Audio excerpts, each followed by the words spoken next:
Hallo und willkommen. Die Grillen zirpen und der Sommer geht noch einmal so richtig in die Vollen, bevor er endet. Das bedeutet auch, dass es endlich die ersten Feigen gibt. Deswegen stelle ich in diesem Video eine Vorspeise damit vor. In einen kleinen Topf gebe ich 2 Esslöffel Feigenmarmelade, möglichst ohne Fruchtstücke, 2 Esslöffel Sherryessig.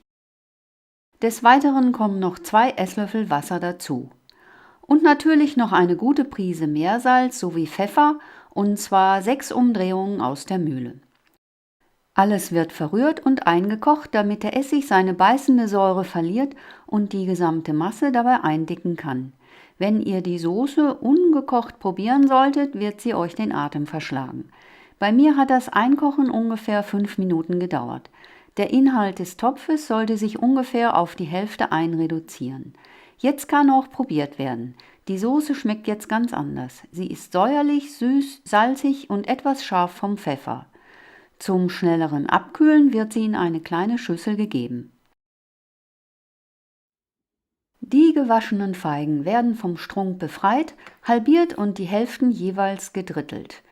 Danach stelle ich sie an den Herd und stelle mir auf meine Arbeitsplatte schon einmal die Teller zurecht, auf denen ich später das Gericht servieren möchte. Für eine bessere Geschmacksentfaltung werden die Feigenstücke nun ganz kurz in heißem Öl angebraten. Dazu wird eine Pfanne erhitzt, ohne irgendetwas hinzuzugeben. Ob sie heiß genug ist, kann man erahnen, indem man seine Hand in sicherem Abstand darüber hält, aber wohlgemerkt, ohne die Pfanne zu berühren. Das geht auch nur, wenn kein Fett darin ist, das eventuell spritzen könnte. Die Feigen werden in das Öl gelegt, nach einigen Sekunden gewendet und weiter gebraten. Das ist wirklich nur ein ganz vorsichtiges Anbraten, um Röstaromen an der Oberfläche der Feigen zu erzeugen. Sie sollten auf keinen Fall durchgegart werden, denn dies würde ihre feste Struktur zerstören und sie würden matschig werden. Ich habe sie wirklich nur 60 Sekunden auf dem Feuer gelassen.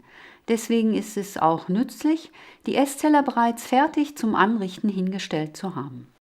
Sie werden nun kreisförmig und in der gleichen Richtung hingelegt. Beim letzten Stück hier habe ich mich mit der Position vertan, habe es aber noch gemerkt und korrigiert, denn das geht ja gar nicht. In die Mitte lege ich einen halbierten Büffelmozzarella, den ich einfach nur durchgeschnitten habe. In die Zwischenräume der Feigen lege ich Parmaschinken, welchen ich ein wenig zusammenrolle, damit er in die Lücken passt. Was die Auswahl des Schinkens angeht, so kann ich nur den Tipp geben, den rohen Schinken zu kaufen, der gut aussieht. Ich habe die Erfahrung gemacht, dass ein Schinken, der mir optisch zusagte, auch immer gut geschmeckt hat, egal welche Sorte es gerade war.